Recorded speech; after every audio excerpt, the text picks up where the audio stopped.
Então, boa noite a todos os meus queridos irmãos espirituais, como acabámos de ouvir.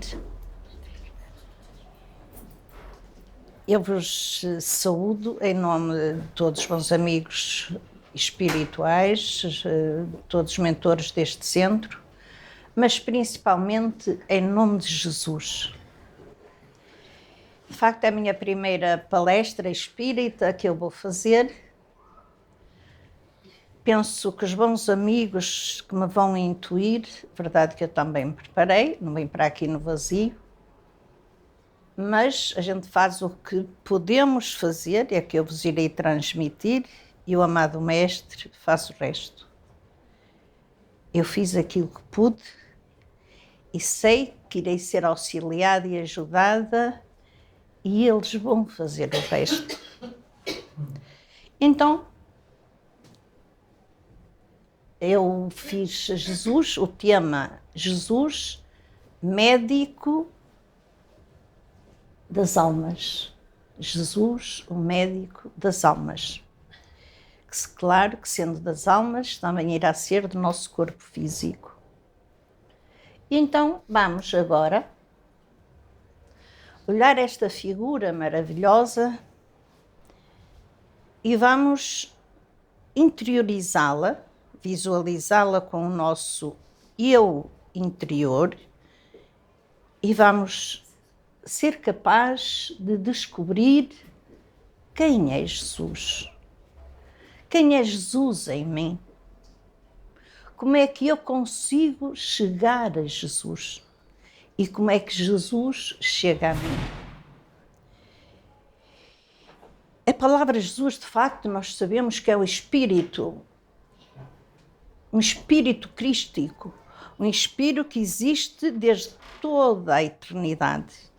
É um dos amigos e dos anjos, mas que sempre rondaram o Pai, o nosso Deus.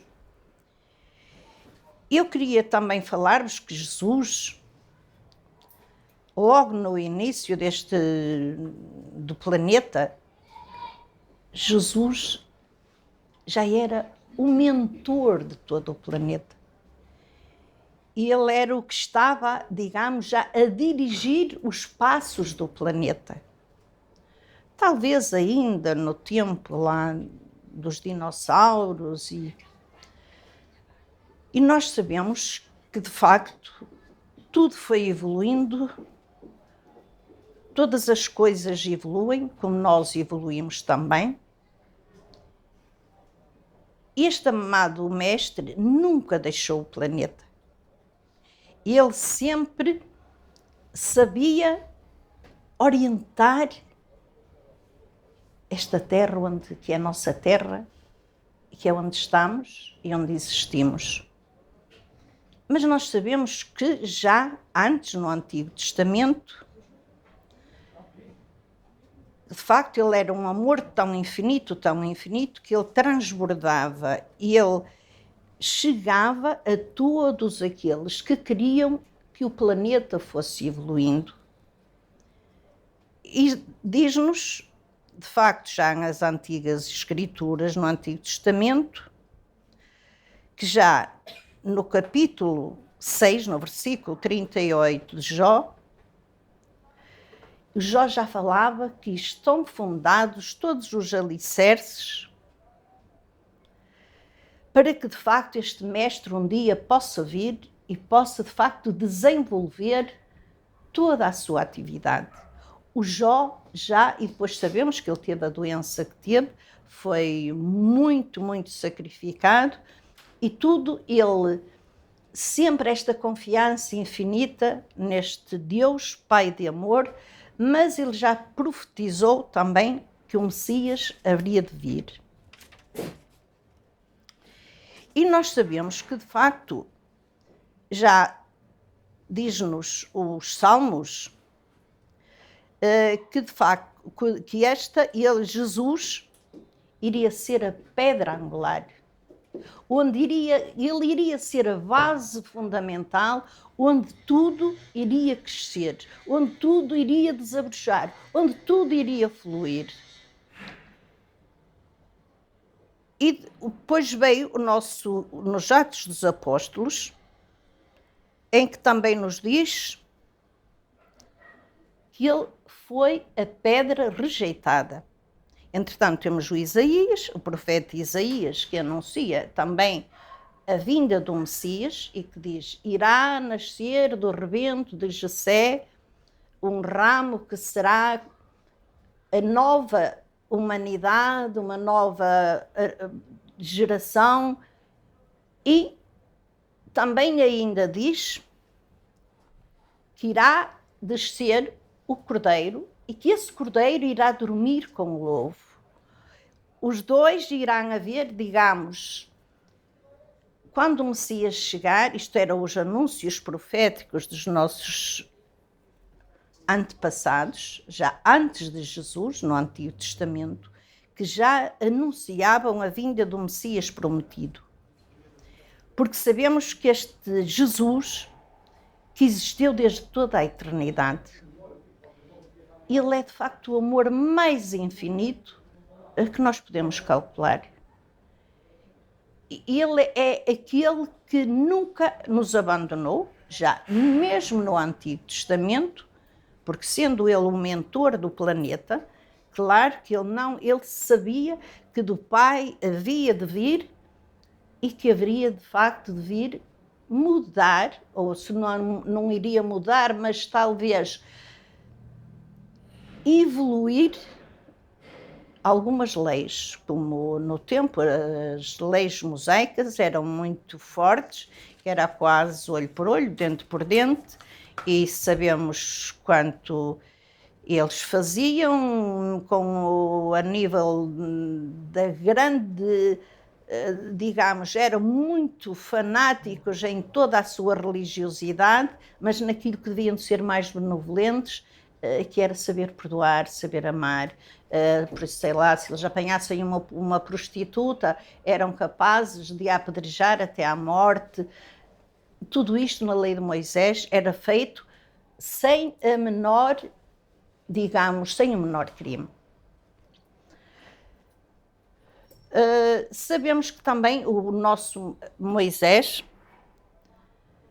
que de facto já devia ser um grande médium, porque ele já se ligava muito com o Pai e com as esferas já mais celestiais.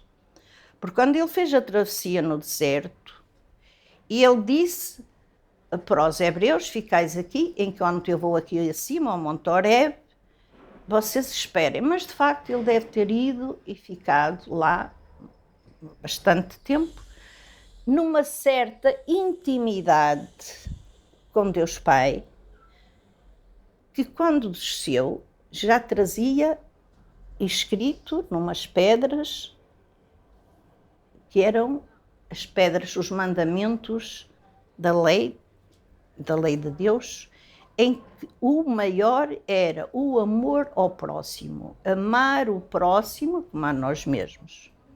Amar a Deus sobre todas as coisas, resumiam-se nisto, e amar o próximo como a nós mesmos. Mas, entretanto, enquanto ele lá esteve em cima, o Moisés, aquele povo já era um povo meio destemido, que construíram um ídolo, um bezerro, porque era aquilo que eles adoravam. O Moisés, claro que fica exaltado, mas recobra novamente a nova força e diz: Senhor, que faço eu? Foi quando ele pega na vara, dá no deserto, o deserto abre, a água cai, porque tudo isto há uma dualidade muito grande e muito profunda entre o Deus Pai, o Jesus amado, e de facto o próprio Moisés, que traz toda a lei mosaica, que foi aquela que foi depois seguida perante os mandamentos, as tábuas da lei que foram guardadas religiosamente, até à vinda do Messias, e que ainda hoje se estuda na catequese os mandamentos da lei de Deus que foram dados por Moisés. E então depois nós sabemos que o Pedro, que de facto pega, sabemos todos quem era Pedro, um rude pescador, Mas que Jesus, aquele amor infinito do Mestre, ele não foi buscar doutores, ele não foi buscar pessoas sábias, ele não foi buscar... Ele foi buscar os mais simples, os mais pobres, aqueles talvez os mais ignorantes. Mas foi esses que ele escolheu e arrebatou para a construção do seu reino. E quando ele traz o Pedro, de facto escolhe o Pedro fica, certo, um pouco atrapalhado, porque já tinha ouvido falar no Messias, mas e certo ainda estava por entender quem era o Messias, mesmo embora sendo chamado, mas ele, o magnetismo deste amado mestre, tocou de uma tal forma em profundidade que o Pedro largou as redes e seguiu. O Pedro, de certeza que era casado, porque depois adiante, fala na sogra de Pedro, mas ele deixou tudo. O amor envolveu de uma tal forma ao Pedro, e depois, assim como os outros discípulos, que eles seguiram o Mestre. Este Mestre Jesus, que nós hoje proclamamos e que chamamos tantas vezes para as nossas aflições, ele de facto digamos, ele é o médico, ele é o psicoterapeuta, ele é aquele que nas nossas aflições e nas nossas dores nós sempre procuramos. Jesus, valha-me, Jesus, tem compaixão de mim, Jesus, tem piedade, porque este Jesus sai-nos sempre, porque ele de facto, o seu magnetismo ainda hoje continua a pairar sobre todo este planeta. E, de facto, nós muitas vezes nem dizemos, sei lá, não, pronto, é sempre Jesus, oh Jesus, porque este Jesus continua a ser, digamos, também o grande pedagogo. Não só como psicoterapeuta, mas o grande pedagogo que veio ensinar. E queria contar só uma pequenina história que eu li no livro, que é o livro da Aura Celeste, que é o meu filho, que é dado no Brasil, que é Jesus, chamado mesmo Jesus, em que este Jesus, de facto, muitas vezes, já como na existência, nós sabemos que ele que nasceu de Maria, e que Maria também aceitou ser a mãe do Mestre, mas talvez não tenha entendido verdadeiramente a missão deste amado Jesus. Porque já quando ele estava entre os doutores da lei, ele já tão pequeno, mas já se estava a preocupar com as coisas do Pai. Ele veio porque veio arrebatar tudo aquilo que estava mal, tudo aquilo que era tortura, tudo aquilo que era... Ele veio, digamos, polir, ele veio com o seu amor, ele disse que não iria mudar nenhum tilo que fosse, assim como não mudou, mas veio polir. Ele veio, e na sua doutrina, ele veio doutrinar, talvez de uma outra forma, de um outro jeito. Então conta a história que os nossos pensamentos, nós sabemos que aquilo que nós pensamos, o que eu penso aqui sobre a Dona Lídia ou a Dona Alice, se eu mando pensamentos muito bons, elas recebem, porque se estiverem na mesma onda de vibração, elas recebem aquilo que eu lhes envio mesmo à distância. Se eu tenho maus desejos e maus pensamentos para elas ou para qualquer... Os maus pensamentos vão, se tiver entrada, tem, se não tiver, rodopiam e vem novamente ter a mim. De facto, por isso nós dizemos que tudo aquilo que nós fazemos são as leis da causa e efeito. Então ele um dia, o mestre, disse para a mãe, ainda pequeno, quando ela, sabias, nós estávamos aflitos, nós preocupámos-nos, eu e o teu pai, e ele disse, não sabes que eu que vim cá, que tenho que me ocupar das coisas do meu pai? A mãe ouviu aquilo, guardou, mas de certeza que não, o entendimento dela deve ter sido ainda bastante parcial. Ela, com o tempo, foi compreendendo, porque ela depois também foi falar ao professor lá da sinagoga para ele ir aprender as primeiras letras. E ele era Jesus era o sábio por excelência. E quando ele se apercebeu, ele disse que a escola dele seria o lar, que veio ao mundo para fazer tudo o que era da lei de seu pai, de nosso pai criador.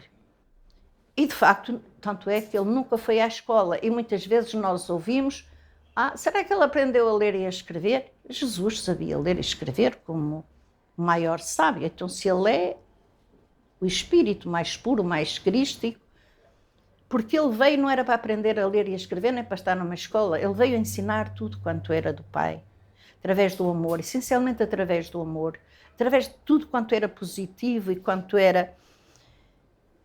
Então, ele lá arrebatou alguns discípulos, porque ele sabia que a tarefa ia ser muito árdua e muito difícil, e que sozinho não iria ser capaz, até porque uma pessoa sozinha, nós se viesse para aqui sozinha, que é que se eu não tivesse mais ninguém, o que é que eu estava aqui a fazer? Eu podia estar a pregar aos meus irmãos desencarnados, como uma vez estava o Chico, mas parece que o Chico está, as cadeiras estão cheias, não estão encarnados, mas estão desencarnados. Mas de facto o Cristo sozinho, ele tinha que ter, digamos, um grupo de pessoas para o auxiliar. Então, lá encontrou o Pedro, o Tiago, o Filipe, o André, e conforme ia chamando, o seu chamamento era de uma tal forma forte que eles, de facto, não rejeitavam o chamamento. Eles seguiam. Isso acontece connosco, de certeza. Ele chama-nos sempre a cada hora, a cada momento. Ele chama-nos pelo nome. Ele conhece-nos com tanto amor que ele está sempre a chamar. Mesmo nas nossas dores, ele diz sempre: eu estou aqui. Então ele um dia ia na praia e vinha um homem com uma menina pequena, de 5 anos, isto através dos pensamentos, sobre o que são os nossos pensamentos. E essa menina era ainda muito pequena, tinha 5, 6 anos, mas fugia sempre à frente do pai, não se aproximava do pai. E quando ela viu o Cristo, ela fugiu, atirou-se a ele e abraçou-me, ficou quanto tempo abraçado ao Cristo. E o pai veio a puxar a filha e disse: deixa essa ferazinha, deixa essa ferazinha. E o Cristo interveio e disse: pois, és tu com os teus pensamentos, tu olhas para ela e vê-la. Ele era de origem romana, ela de origem galileia, que se juntaram e casaram, ele e a mulher, e a menina era de pele morena e toda de tipo galileu. E ele, de facto, não aceitava aquela filha no amor, no seu coração, havia uma certa rejeição, e os pensamentos para aquele casamento foi feito apressado, segundo conta a história. E então ele diz: os teus pensamentos é que estão a entorpecer esta criança. Esta menina, e depois chamou esta menina a Abigail, e ele disse: mas como é que tu sabes o nome dela? Ela está, de facto, ferazinha, como tu lhe chamas, através dos teus pensamentos. Quando tu pensares sobre ela coisas boas, que ela vai ser uma criança amável, dócil, uma criança inteligente, quando os teus pensamentos emanarem do teu coração cheios de amor, esta menina irá ser transformada. De certeza que o homem, as lágrimas caíram, abraçou a filha, e que de facto os pensamentos, os nossos pensamentos, são sempre como espadas quando nós dirigimos alguém com má intenção, ou se os nossos pensamentos de facto, e por norma, já dissemos, fazem, Não, se não tem entrada, não tem a mesma vibração da pessoa, porque não é mesmo, e eles voltam e sou eu que vou sofrer com esses pensamentos. Jesus, de facto, era este homem que veio para nos amar. Ele é a dimensão total daquilo que nós somos e que nós queremos.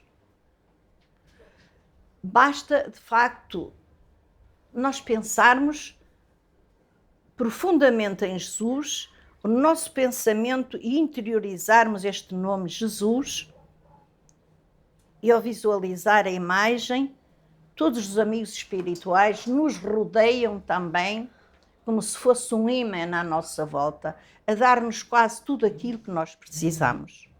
Por isso nós dizemos que Jesus é o psicoterapeuta. Quando nós sabemos aceitar deste jeito, com este amor, com esta verdade, com esta consciência que Ele é verdadeiramente o enviado do Pai. Agora vamos passar, então, a esta imagem, que é lindíssima e que todos nós sabemos o que é, quando Jesus já tinha apanhado os apóstolos já estavam, digamos, conviviam já com Jesus, mas Jesus de quando em quando afastava-se e nem sempre estava com eles. Alguns escritos dizem-nos que ele muitas vezes tinha muita necessidade de estar com o Pai. E então o Espírito do Cristo ia até ao Pai. Mas logo, mal os apóstolos pensavam nele, ele logo, assim como a mãe, ele logo se fazia presente. E então eles eram pescadores, iam na pesca e viram eles chamaram um fantasma sobre as águas. Mas o Pedro, que apesar de bruto, era muito sensível, ele tinha rude, mal sabia ler ou escrever, era assim, mas disse, é o Cristo, é o Cristo. E ele disse, Pedro, Pedro, e ele disse, anda, vem até mim. E o Pedro saltou e ainda caminhou um bocado sobre a água, caminhou, porque a mente dele, enquanto ele teve capacidade, ele de facto caminhou e não teve medo de se afundar. Mas quando ele disse, eu vou-me afogar, estava-se mesmo a afogar. E então Jesus vai e deita-lhe a mão e diz, homem de pouca fé, porque eu não te mandei que... eu ia-me afundando, Senhor, porque não tiveste fé? E de facto é que nos falta a nós muitas vezes. É esta força, é esta fé. Esta fé que nós temos que encontrar dentro de nós. A fé é um dom. A fé é diferente da esperança. A fé é algo que nós temos que interiorizar e cultivar dentro de nós. A fé é como uma árvore que se planta e que temos que a tratar. Temos que endireitar, que a pôr, estacar, ir cortando os ramos que vão descendo para o lado, dar-lhe o adubo que ela necessita, a fertilização, regar. A fé é exatamente isso. É esta intimidade que nós criamos com o Pai e com um amado Mestre, que de facto, quanto mais nós nos relacionamos com Ele, e esta relação se torna cada vez mais forte, nós cada vez vamos encontrando mais profundamente este amor e esta fé que nos leva, de facto, a mover montanhas. E nós sabemos que, de facto, quando uma criança pequenina, se o pai lhe estica os braços, a criança pode estar no cimo, a criança atira-se ao pai sem medo. Porque a criança confia no pai. A criança atira-se, o pai estende os braços e a criança, porque uma criança ainda está ainda a começar, ainda não foi capaz de ter os seus bloqueios interiores, como nós já temos, que nós temos, digamos, todas estas montanhas interiores, porque quando Jesus diz, se vós tiveres fé do tamanho de um grão de mostarda, sereis capazes de remover grandes montanhas. Não é as montanhas que nós vemos físicas, é as montanhas que temos dentro de nós. Nós iremos remover as montanhas interiores, os nossos bloqueios, os nossos medos. Aquele medo de dizer, eu tenho isto, certo, nunca mais, ou nunca mais me curo, ou nunca mais... Esta fé forte nós temos que a ter. E se nós tivermos esta fé, nós somos capazes de remover tudo isto e vamos em frente. Este Jesus não nos abandonará. Porque se dermos um passo à frente, 2 passos atrás, nós estamos sempre nesta corda bamba. E este Jesus quer esta confiança profunda. De dizer, vinde a mim, vós que estáis cansados, vós que estáis tão afadigados, mas eu vos aliviarei. E eu vos consolarei, porque eu estou convosco. Ele é a nossa fé. Ele é uma força tão grande, mas esta força nós temos que a construir através da nossa meditação, através da nossa caridade, que temos que fazer para com o próximo, através de tudo aquilo que de facto me faz crescer como mulher e como filha de Deus.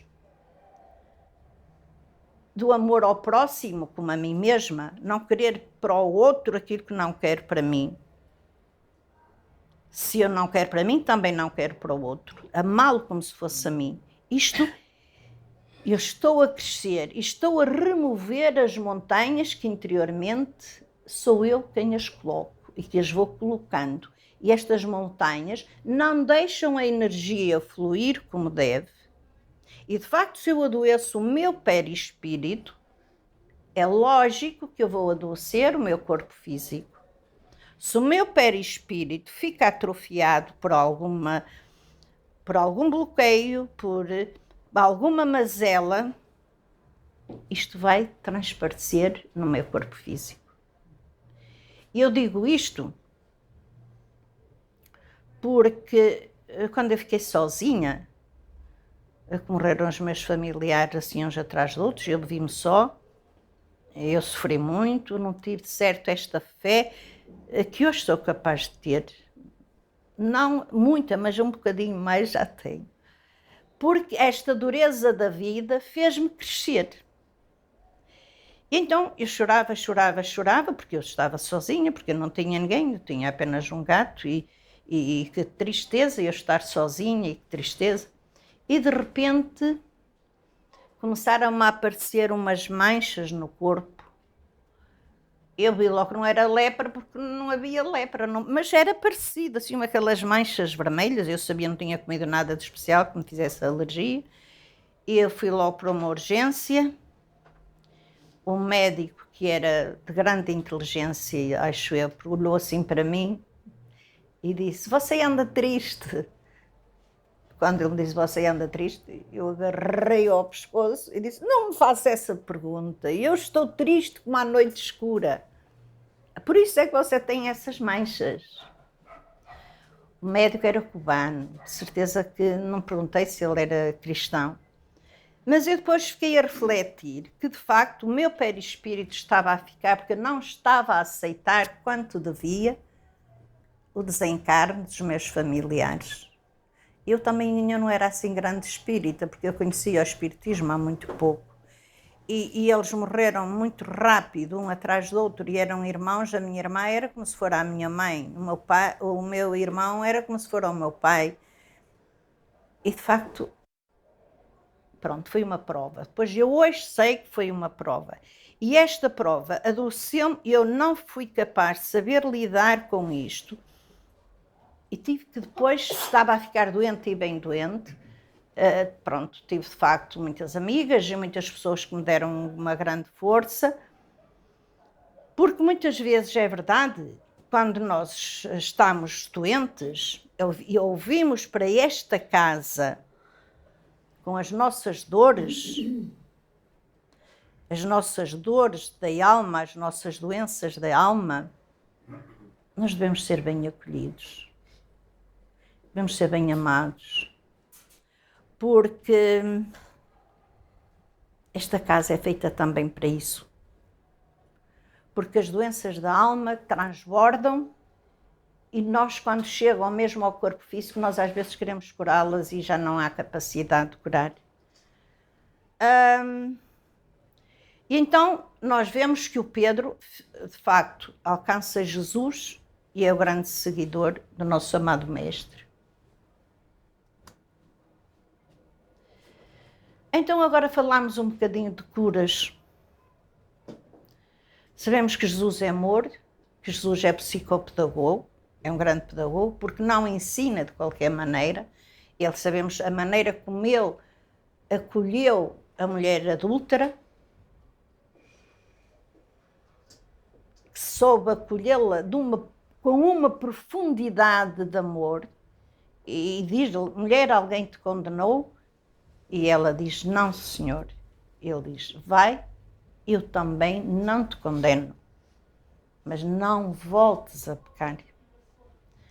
Porque, de facto, muitas vezes, verdade, que são as nossas fragilidades que nos fazem, muitas vezes, também criar as doenças do nosso corpo. Então, nós temos aqui, a nível pedagógico, podemos ver aqui o mestre encontra este mendigo, senta-se aqui ao lado dele. Que grande pedagogo aqui temos. Ele não vê se ele é... Não olha o estado social. Ele olha que é um filho de Deus. E, aliás, ele diz: eu não vim para os sãos, eu vim para os doentes. Eu não vim para os ricos, para os senhores, para os grandes doutos, para os grandes... Eu vim para aqueles que querem acolher a minha palavra. Então vemos aqui Jesus, esta grande figura, com uma atenção tão grande ao pobre, que se lhe abre o coração, talvez diz: eu nem tenho onde viver, eu não tenho nem que comer, talvez também nem posso andar. E este Jesus escuta primeiro. Ele está aqui, digamos, numa linha de escuta. E agora poderíamos questionar: será que nós sabemos escutar? Será que nós escutamos quem é que chega? Com o nosso coração aberto? Com o nosso amor em doação? Este saber escutar é um dom muito grande do nosso Deus. E depois dele falar e de o preparar, de certeza que também o curou. E de certeza que este homem ficou um homem novo. Nunca mais voltou a ser o mesmo. Este encontro entre os dois remodelou de uma tal ordem que ele nunca mais foi o mesmo. Quando nós nos encontramos verdadeiramente com o Cristo, com este Jesus, nunca mais somos os mesmos. A nossa vida dá uma volta tão grande, que nós nunca mais somos os mesmos. Porque há uma força interior, quando nós estamos mesmo a entrar com o pé, sei lá, numa poça, a gente tem aquela de dizer: não, eu por aqui não posso ir, porque este caminho não me conduz a lado algum. Porque nós somos quase como que induzidos o caminho que temos por percorrer. Aqui está já ele a curar o cego, talvez o cego de Betsaida. Ele faz o lodo, coloca a mão, quando ele pede, Senhor, faz com que eu veja, e o Jesus, de coração aberto, diz, pois, eu quero. Então, curou e ele vê. E ele pergunta-lhe, olha, como é que tu vês? E ele disse, vejo as coisas muito pequenas, assim, parece com algum... Claro, as coisas não via visivelmente na sua origem, porque tudo estava ainda muito turvo. E Jesus voltou a pôr novamente e fez isto propositadamente. Nós, para vermos, também temos que ver com os olhos da alma. Não é só os olhos do corpo, mas temos que aprender a ver com os nossos olhos da alma. E quando nós vemos com os olhos da alma, de certeza que temos outra forma diferente de ver. Porque às vezes vemos coisas que não são. E nós dizemos que são porque vemos só com os olhos do corpo. E este Jesus, quando diz, como é que vês? Parece que vejo as árvores assim a cair, vejo tudo, mas não está numa visão nítida, não vejo nítido. Ele tornou, e agora? Agora vejo. Ele quis mostrar que nós temos que ver, não só com os olhos do corpo, mas temos que ver primeiro com os olhos da alma. E muitas vezes, ele faz esta cura, tem aqui este grande pedagogo, Jesus, maior pedagogo de todos os tempos, e, de facto, muitas vezes a pessoa é curada, mas volta a recair, porque não muda de vida, não muda de atitude. Muitas vezes há pessoas que são curadas, mas continuam a fazer depois as mesmas coisas. Continuam a falar da vida alheia, continuam a preocupar-se com o outro que comprou não sei o que e eu não tenho, O nosso coração, quando nós somos curados, temos que ser curados por fora e por dentro. E então, se somos curados por dentro, nós temos outra visão de ver. E não vamos nem ter raiva, nem ter inveja, nem ter ódio, nem ter rancor, porque isto entorpece. Nós ficamos doentes, porque o perispírito fica tão doente que logo adoece o corpo físico. Ainda contámos isto no sábado passado, com o Chico, quando mataram a cadela, que ela estava doente e estava sempre a chorar durante a noite, e a senhora que vivia com ele matou a cadela, e ele ficou doente de sofrimento. E depois o Emanuel, que era o seu guia espiritual, disse, estás doente porque não perdoas já, disse o nome que eu agora não me recordo. Tens que lhe perdoar e como recompensa vais perguntar o que é que ela quer, de tu estás com essa raiva sobre ela. Mas era a minha cadela, eu gostava muito da minha cadela. E parece que lhe deu, pediu-lhe perdão, por isso a importância de nós também sabermos pedir perdão. Muitas vezes nós não sabemos perdoar. E voltou novamente a recuperar e parece que lhe disse, eu li isto a algures, acho que lhe comprou uma máquina de costura, não foi Annie, como recompensa daquela dor, daquela mágoa que ele trazia, e o coração dele, ele tinha problemas cardiovasculares e cardíacos, e estava a ficar outra vez doente porque ele trazia aquela mágoa dela ter matado a cadela.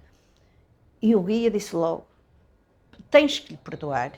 Enquanto não perdoares, vais piorar o teu coração. A importância de nós então sabermos perdoar. Porque Deus, este Jesus, e muito mais o Pai, é perdão. É o perdão, é o amor, é o perdão, é a dualidade total. E nós, de facto, temos que ter esta preparação dentro do nosso coração.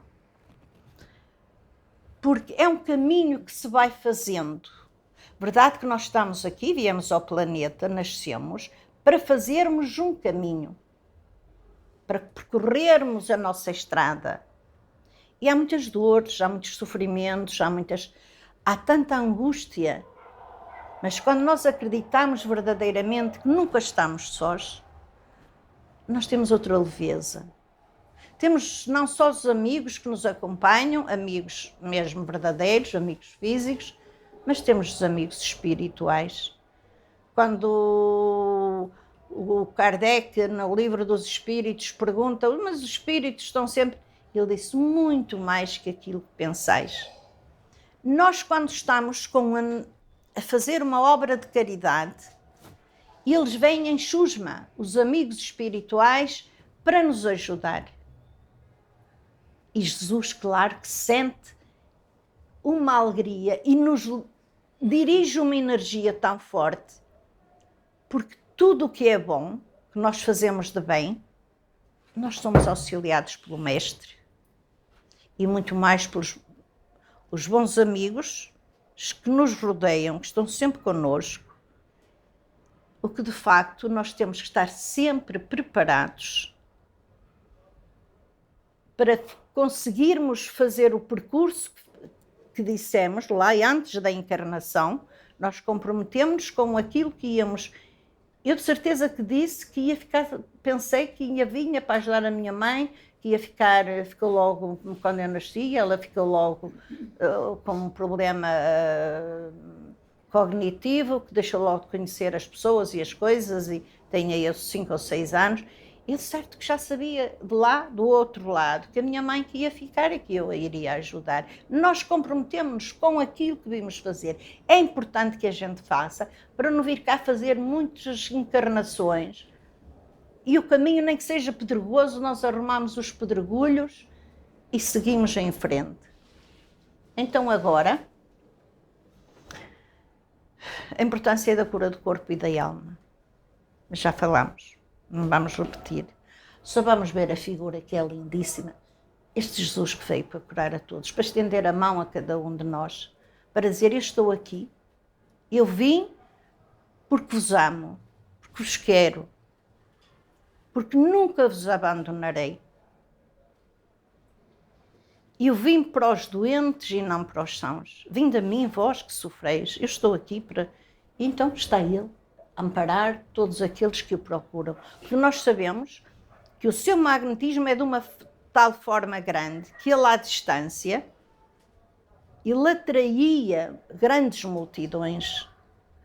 Como é que sabiam que o Cristo ia passar ali? Era o magnetismo dele, era a bondade deste grande homem. Este Jesus. Mas quando falamos Jesus, parece que a gente dá assim um abanão, porque a palavra Jesus...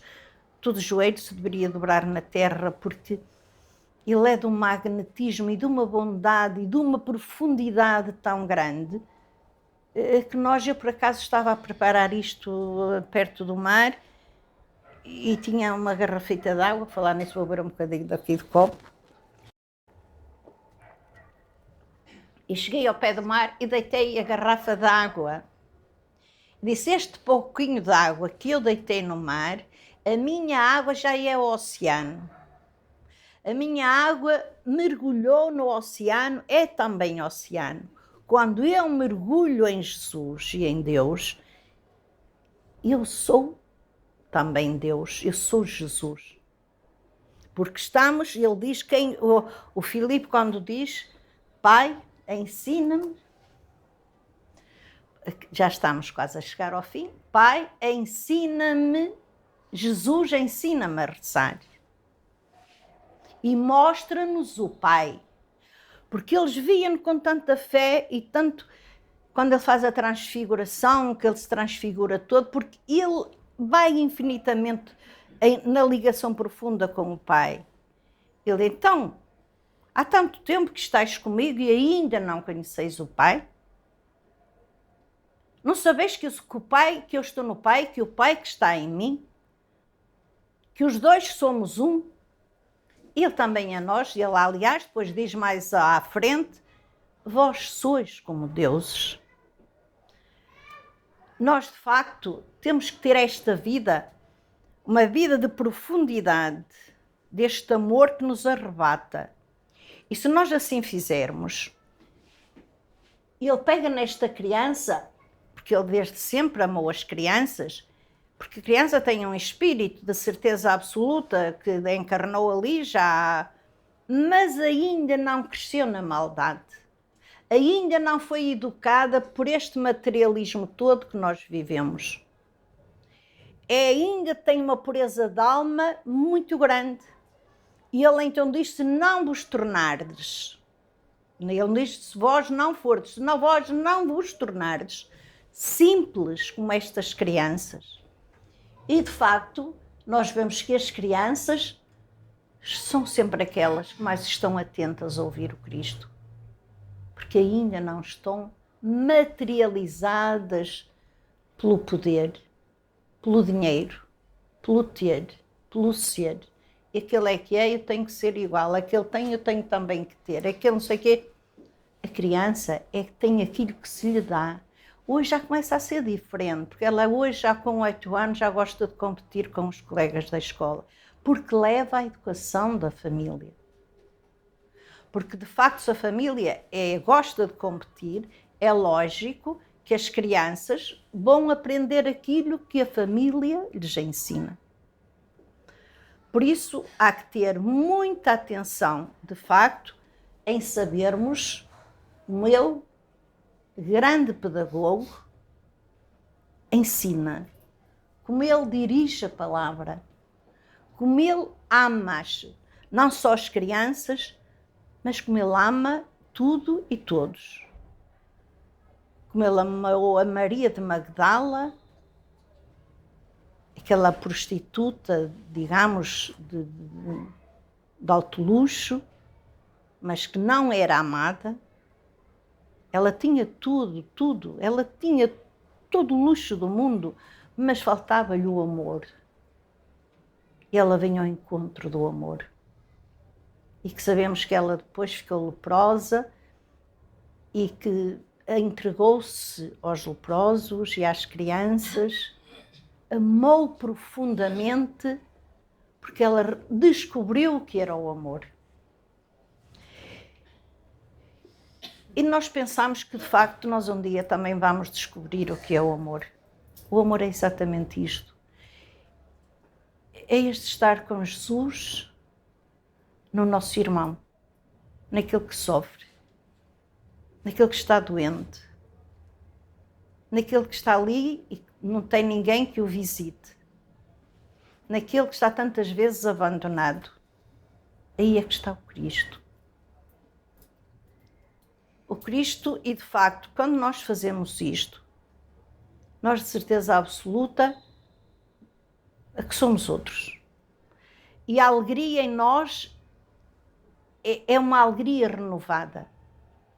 Porque já podemos dizer quase, não sou eu que vivo, como dizia o Paulo, é Cristo que vive em mim. E nós muitas vezes, verdade, também não sabemos pedir. Nós pedimos para que demos um emprego, pedimos quando estamos doentes, pedimos quando precisamos de uma casa, pedimos. Mas às vezes nós sabemos que temos que passar por muita coisa. E de facto, eu acho que é deixarmos-nos conduzir e sabermos dizer, ele sabe tudo aquilo que nos faz falta. Ele sabe que a Maria vai precisar de um emprego. Ela está a estagiar e ela vai precisar de um emprego. E eu sei que a Maria vai fazer por isso. Porque nós temos que fazer a nossa parte. E ele então depois faz o resto. E ele, de certeza absoluta, quando nós fazemos a nossa parte e fazemos-la com tanto amor e com tanta dignidade, ele não fica indiferente. O que muitas vezes nós ainda não chegou a nossa hora. E então este saber pedir é saber deixar-se conduzir. Temos que acabar. Só queria que agora esta imagem maravilhosa, que é de facto nós viver o encontro. Quando nós nos despimos do nosso eu,